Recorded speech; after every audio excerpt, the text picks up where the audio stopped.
Let's talk about the PEAT program.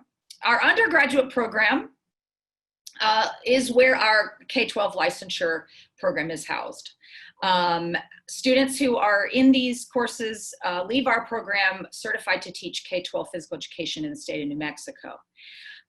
We have been engaging in curricular revision in order to make the teacher preparation program at UNM innovative in terms of the types of curriculum and the types of instructional approaches that we're preparing our pre-service teachers to implement. For example, we are making curricular revisions to address and include culturally responsive pedagogy. And that looks very different in the gymnasium and in physical education than it might look in a traditional classroom.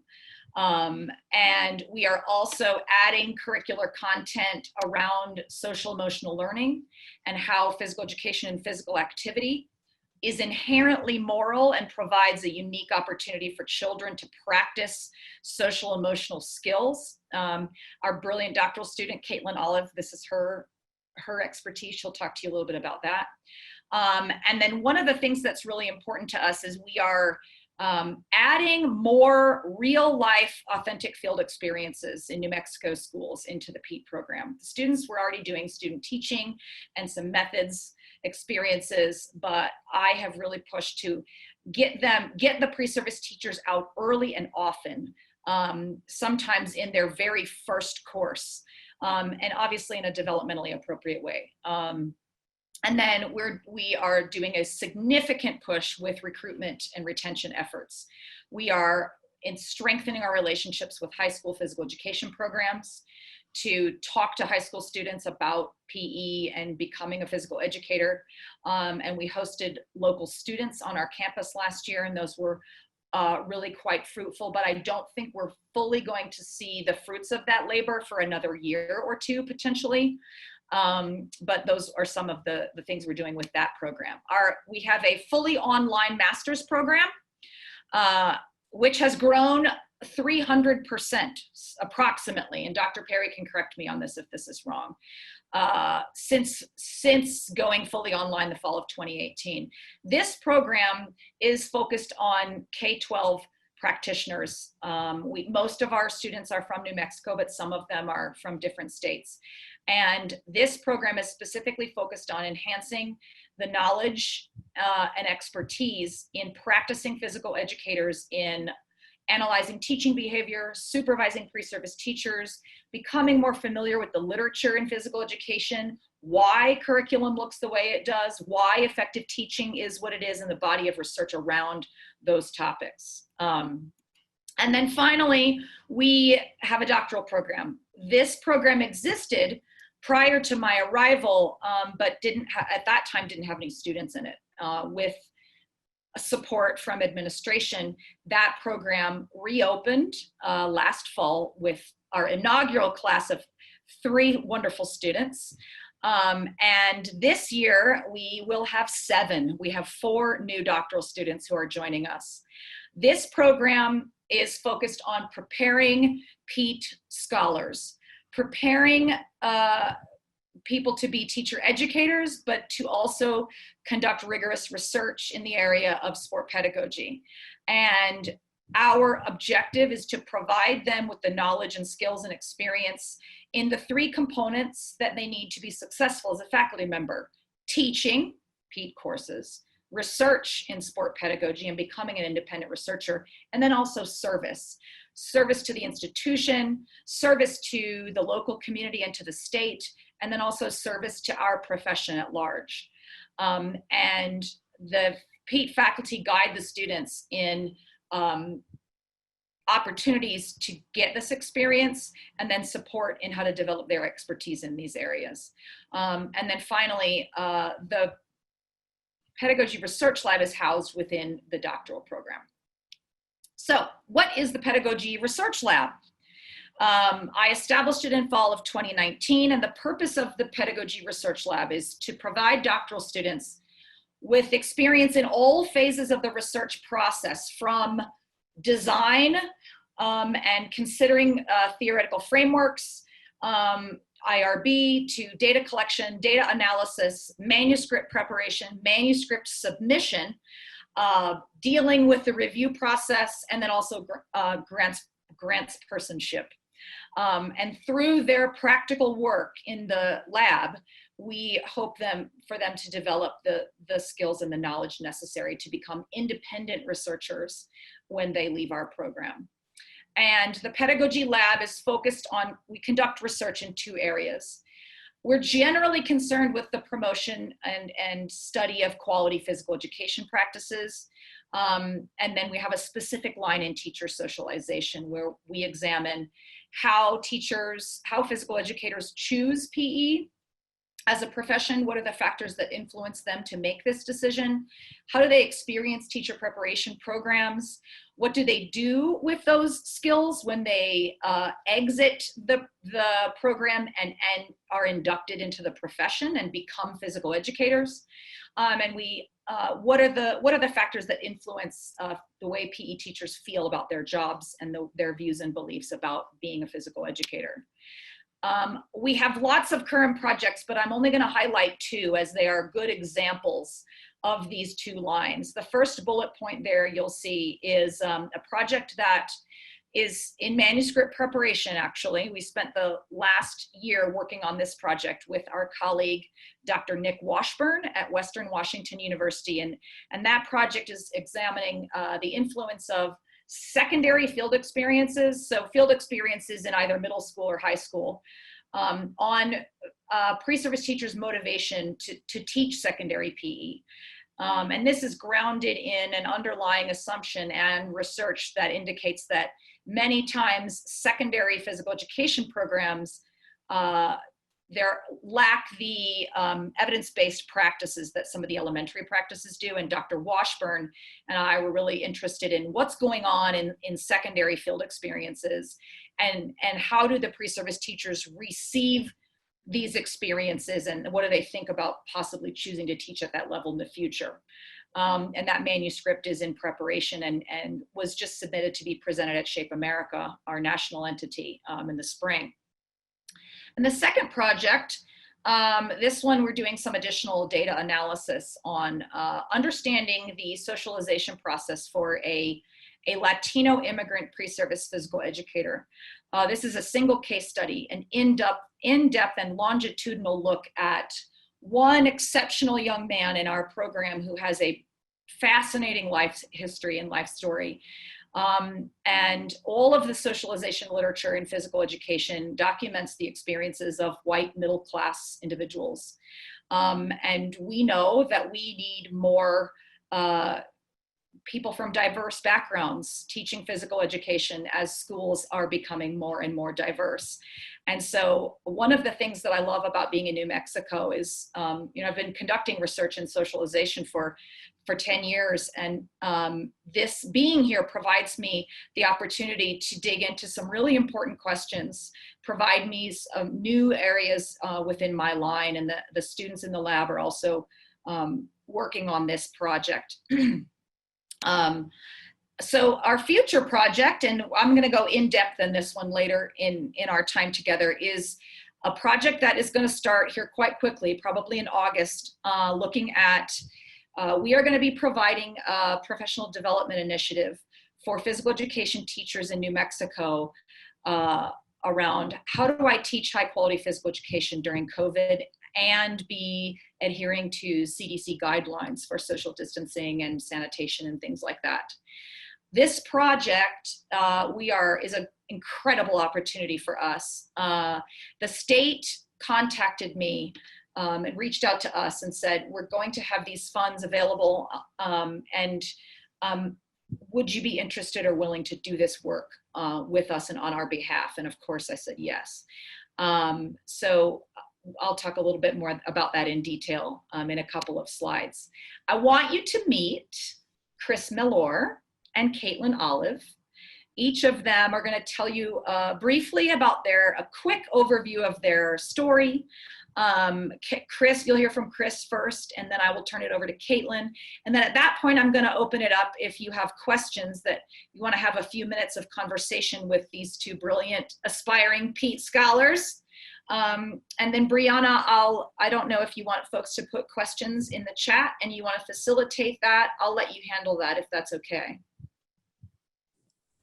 Brianna. Karen, so yeah, that'll be perfect. So if people will have questions for your students, they can input it in the chat feature and then I read out loud, or if not, then you see as well. But yeah. Either way works. Great. Okay, Chris Millor, tell us about yourself. I think you started out really well when you said brilliant Pete Scholar right there. That was, thank you for that. I'll tell you a little bit about myself. Following my master's at the University of Wyoming, I went to Arkansas State. I was a full-time instructor, faculty member. I believe that year I taught 15 classes. And at that time, I really was looking, how do I optimize my teaching and better prepare pre-service teachers?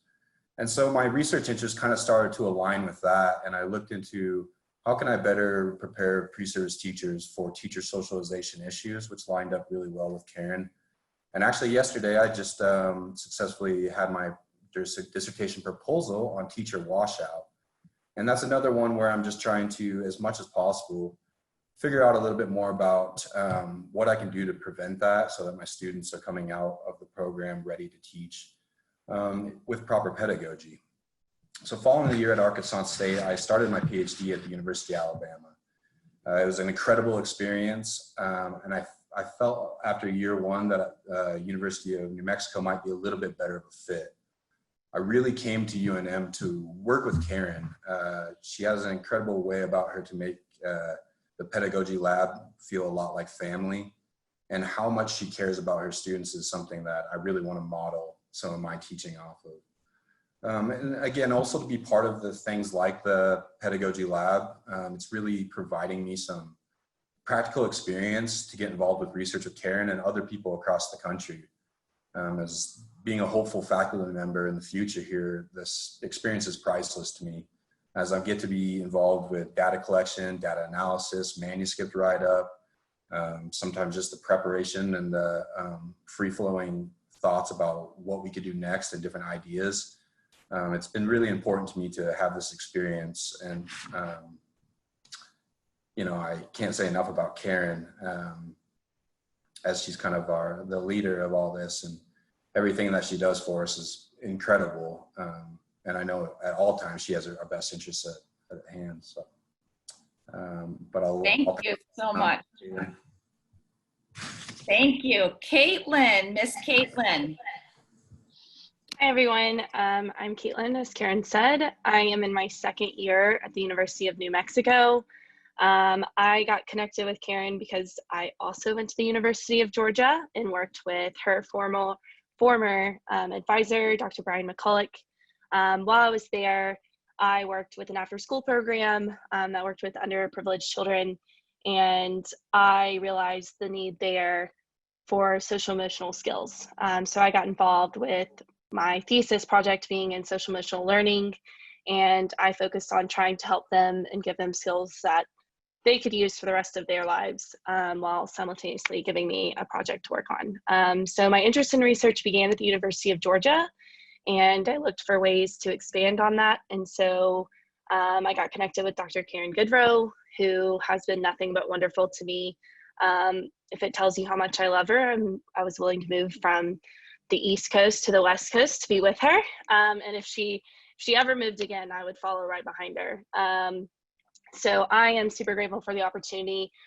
Thanks to working in her program, I've had opportunities to speak at the state level in New Mexico, as well as at local schools, to provide social emotional learning, professional development. And I've had the opportunity to work with other professionals that she knows, like Dr. Kelly Simonton at the University of Memphis and Dr. Michael Hemphill at the University of North Carolina, Greensboro.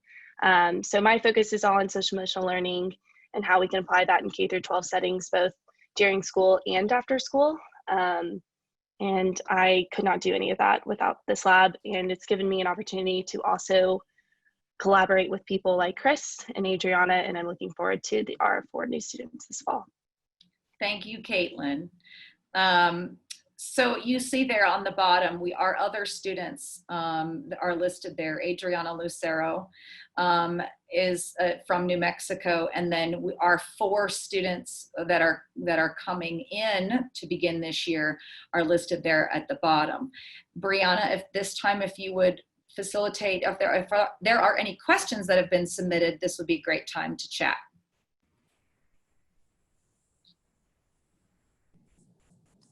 Hi, Karen. I have one question. So the first one is, are there other U.S. or global resources you see emerging related to COVID and PE issues, particularly the balance between kids and tech and kids and parents? These two variables really change the K-12 teacher-students dynamic, or is your focus just K-12 reentry and PPE distancing?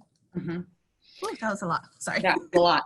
That's a wonderful question. Would it be okay if you read that question back to me when we get to the slide where we talk about the COVID work? Would that be okay? And can we have questions for Chris or Caitlin at this time? Would that be all right? Yeah, absolutely. If there are any questions for Chris or Caitlin, if you could type those in the chat, Brianna will present those.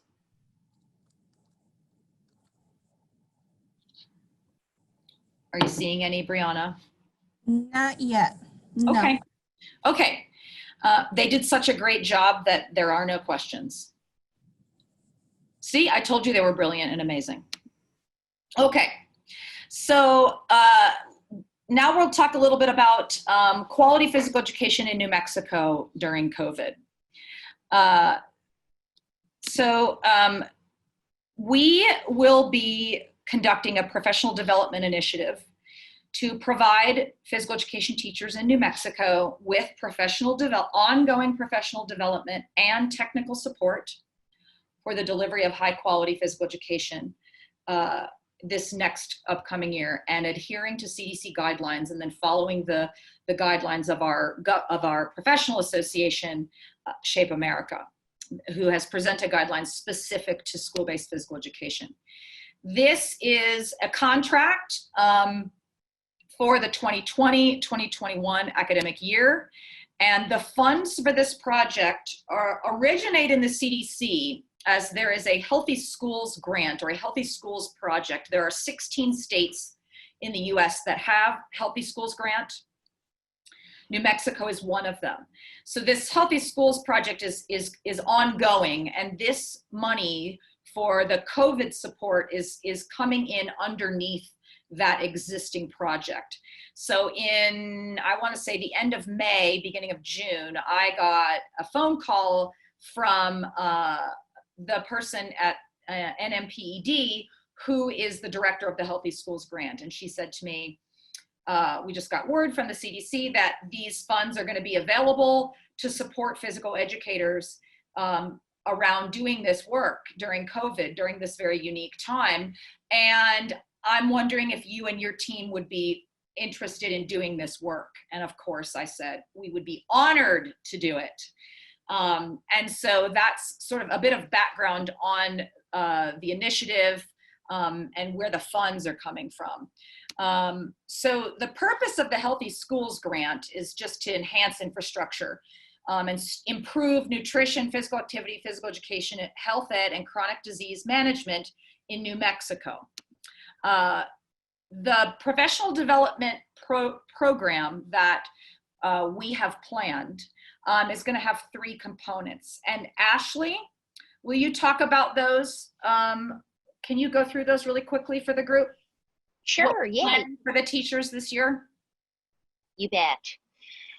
So we have decided to implement what we call virtual town hall meetings. And these will take place anywhere from 1 to 2 times a month throughout the 2020-2021 academic year. We've also thought about hosting live webinars. And so, for example, we would love to have Dr. Corbin host a webinar for us and discuss his Fitness for Life curriculum. And so we plan on hosting live webinars throughout the course of the academic year. In addition to posting and making available a digital repository, and this will include very pertinent documents related to reentry, documents anywhere from the CDC to Shape America to UNM documents to local documents from K through 12 physical educators. And so it is our hope by implementing these three components that we are better able to help our physical educators out in the state of New Mexico. We are going to partner with Shape New Mexico in order to improve and increase the reach and accessibility of these components to teachers. And that's going to be a really important part. So in addition to just delivering the professional development and supporting the teachers, you know, we're going to ask the Pedagogy Research Lab, and this project is going through the lab. We are going to ask some questions about whether or not this program was effective. What are the impacts and influences of this experience on the teachers, on the children? And you see 3 bullet points there of a couple of things that we've already discussed. I'm sure that there will be more. The first one that we're interested in is examining the teacher's efficacy in delivering online physical education and virtual PE. How confident do they feel teaching in this medium? And what are the factors that enhance efficacy or limit efficacy? And then possibly what role did the professional development initiative play in that, their confidence level? I, as a socialization researcher, am very interested in how does this time, teaching during this time, influence their values and beliefs about teaching in schools and PE, and documenting that. What are the factors in their working environment that are problematic, or in some instances may provide unique opportunities? And what does that look like, and how does that shape them as professionals? And then third, what is the influence of our professional development program on their knowledge, on their teacher knowledge development, following, you know, Schulman's 7 knowledge sources: content knowledge, pedagogical content knowledge, knowledge of students, knowledge of context, all of those sources that Schulman so brilliantly laid out that we know teachers need in order to be effective. I'm interested in asking questions about that. I'm also guessing that we're going to ask some questions about technology use and attitudes towards that, and that may fall within the efficacy, that first bullet point. So those are just a couple of the things we're thinking about relative to the research agenda that's going to be associated with this project. And that brings me to, what do we need in addition to the support we already have to continue and enhance this work? The first and probably most critical at this moment in time is funding to support our students like Chris and Caitlin. Graduate assistantships allow Chris and Caitlin to focus on their students, teaching their undergraduate courses, their work in the lab, and focusing on their work as opposed to, you know, how they're going to support themselves. We are living in an unprecedented time, and we know that this is going to be a really difficult time in schools, not only K-12 schools, but in higher education. The impact of last spring and COVID on budgetary issues, I believe we can only begin to imagine what the ripple effect of that is going to be. And so funding to provide assistantships to the doctoral students in the lab is going to be absolutely critical. The second one that is incredibly important is specific to the COVID project.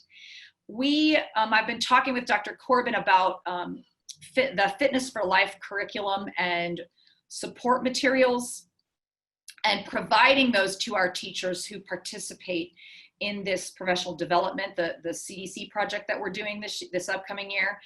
A class set of those materials is approximately $450. And we would love to be able to make those available to teachers and to support them in teaching quality physical education during COVID. Dr. Corbin has indicated that he would say a couple words about that. Chuck, are you willing to share?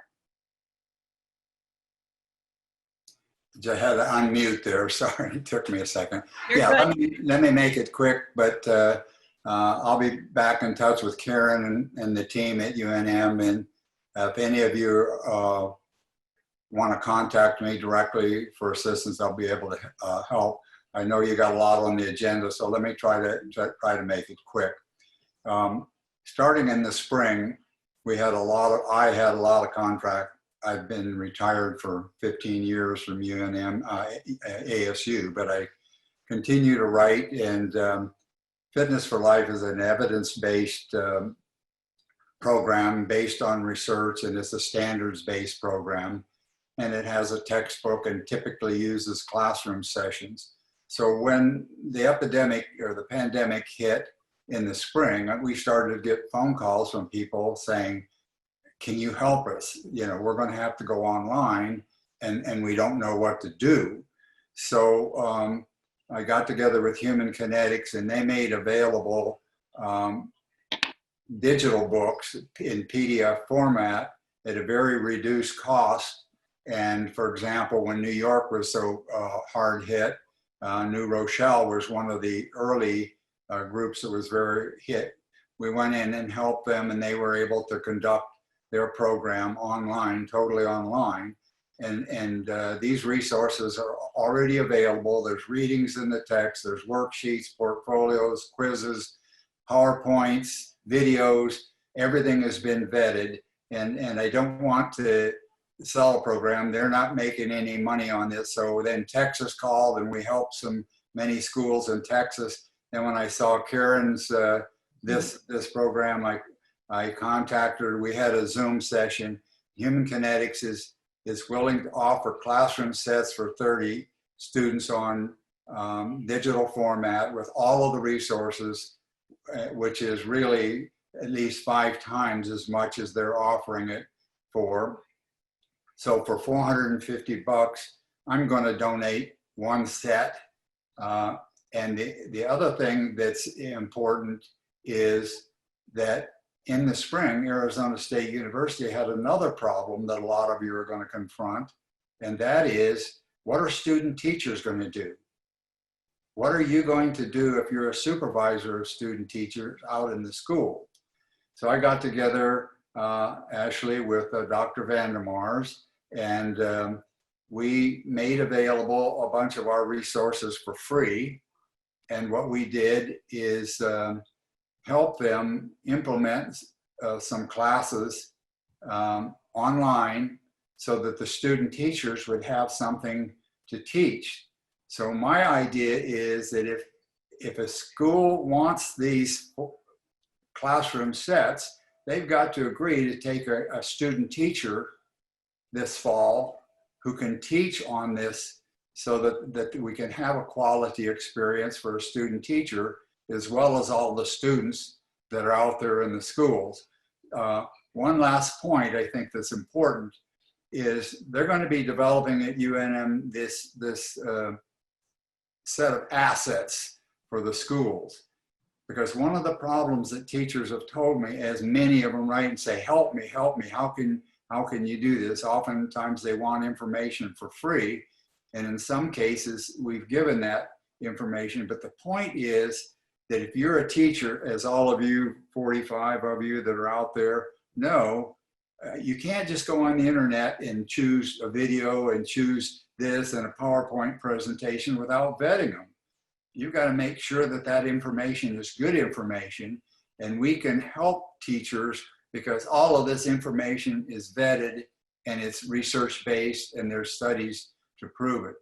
One last thing, Human Kinetics has agreed that if several people will step up and donate, and several schools will agree to take advantage of this, they'll donate many of the student resources for use for the fall semester for free to schools in the state of New Mexico. And we'll give you access to those so that teachers can have them to use, and you can put them in your repository. So Human Kinetics has stepped up. We want to help the teachers of New Mexico. Now we'd like to have some schools and some teachers and other people step up so that we can help you all get through this pandemic. Thank you so much, Dr. Corbin.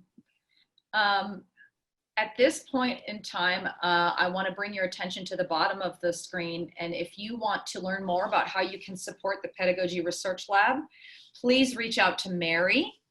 Mary, do you want to say anything about that or what you'd like folks to do? Or Thank you, Karen.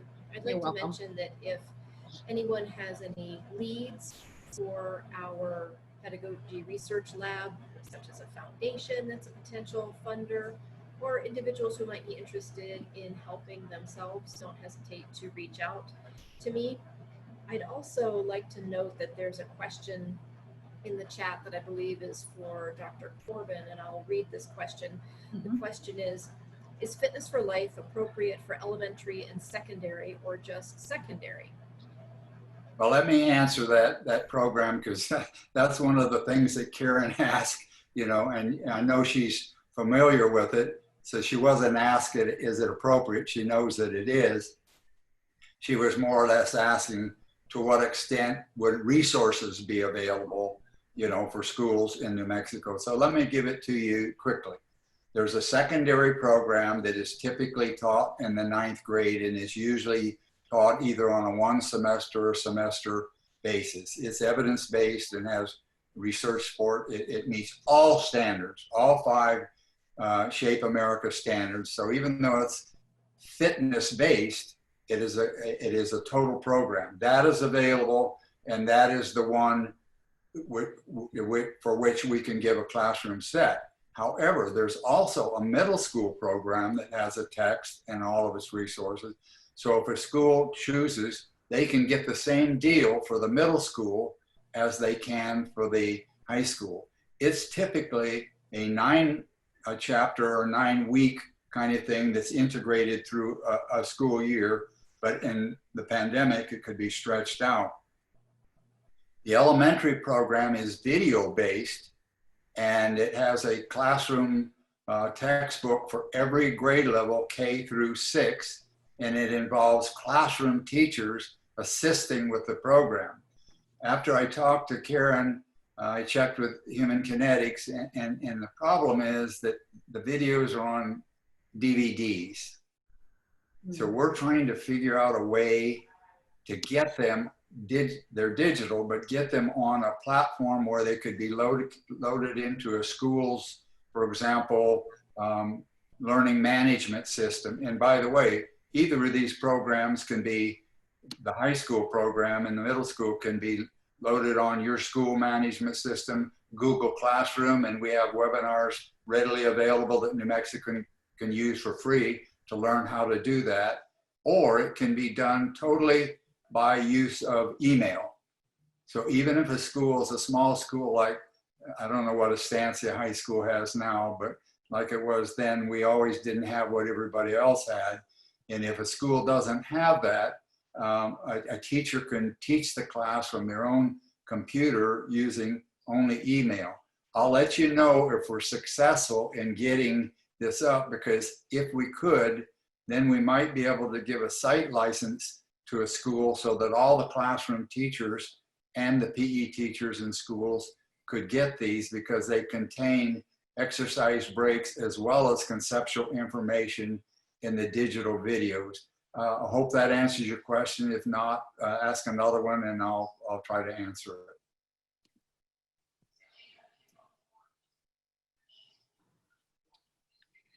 I am looking in the chat. I'm going to go back to the question about that was submitted earlier. Are there other US or global resources you see emerging related to COVID and PE issues, particularly the balance between kids and technology and kids and parents? These two variables really change the K-12 teacher-student dynamic, or is your focus just K-12 reentry and PPE distancing? This is a great question. The short answer is the primary focus is on K-12 reentry, PPE, distancing, safety measures like that, that PE teachers need in their back pocket in a couple of weeks in order to start doing their job working with students. The larger discourse around this, and you're right on, and I can't see who submitted the question, it just says Brianna, because she sent it to me in the chat, but the larger discourse around this happening in our discipline and in others is about, you know, we're going to teach them, we're trying to promote physical activity, but we're going to be, you know, are we asking children to be in front of a computer? And this is where Ashley's expertise is critical in how do we utilize technology and harness it for good instead of evil, right? So how can you, what resources are out there, apps and the like, to not make children dependent on technology, but to use it as a medium to engage them and get them more physically active, become more skillful movers, and to enjoy moving and being physically active, and potentially do it in a way that they might not have ever had to engage because of COVID. Ashley, am I articulating that correctly? Honestly, perfectly. You know, and if I may add to that, yeah, so my whole pitch as far as technology and physical activity is concerned is screen time has always been viewed as a negative, but I want to change that and turn it into a positive, to get our students as well as youth and adolescents more physically active. So yeah, well done, Karen. Thank you so much. And did I answer the question? I don't know if you submitted that question and you'd like to chime in, that would be great. Otherwise, I'm going to move on to, there's a question about adapted physical education next. The next question. I teach adapted physical education and I'm quite concerned with the PED's continued practice of allowing classroom teachers with an arts degree to take a single test and become certified to teach physical education in our state. I am also concerned that we are losing sight of the fact that physical education is an applied science. Classroom teachers struggle with providing proper feedback for skill acquisition as they don't have the pedagogy to properly apply these concepts or to teach these concepts in order to provide a quality comprehensive physical education program. Amen. That's me. Amen. Will UNM be working to help change this practice, and will there be any resources available to change the law that would make elementary physical education part of the mandatory curriculum? This is a policy question. Yes, people have been working for years. Prior to my entry into this program, Gloria Napper-Owen worked diligently with the state to advocate for quality physical educators in schools. There was a bill that, I don't know if you heard about this last year or not, but that went forward in the fall legislative session to make physical education daily PE required for elementary age children. That when we learned about this, I took a group of students, undergraduate students, to Santa Fe to speak in that session and to advocate for high quality physical education and to pass the bill. Ann Pauls-Neal, who is a brilliant physical education teacher at Highland High School here in town. She is the Shape New Mexico executive director. We went together. What ended up happening was that bill didn't go through. It was approved in that smaller committee, and then it went to finance, and then it got tabled. So it's kind of floating out there in no man's land. Relative to adapted physical education, that is outside of my area of expertise, but I can tell you that that advocating for policy surrounding, and that's really how you make a difference, is to make sure that it's required so that schools have to teach it, is a long and arduous process. Unfortunately, many times, people like us are not the people who are consulted as the experts when it comes to advocating for this. And an example of that is, you know, some of the policy and legislative efforts that have gone forward.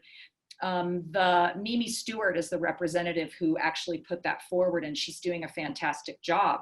The expert was someone who was like a physician who was interested in, children's health and the obesity epidemic, which is incredibly important work.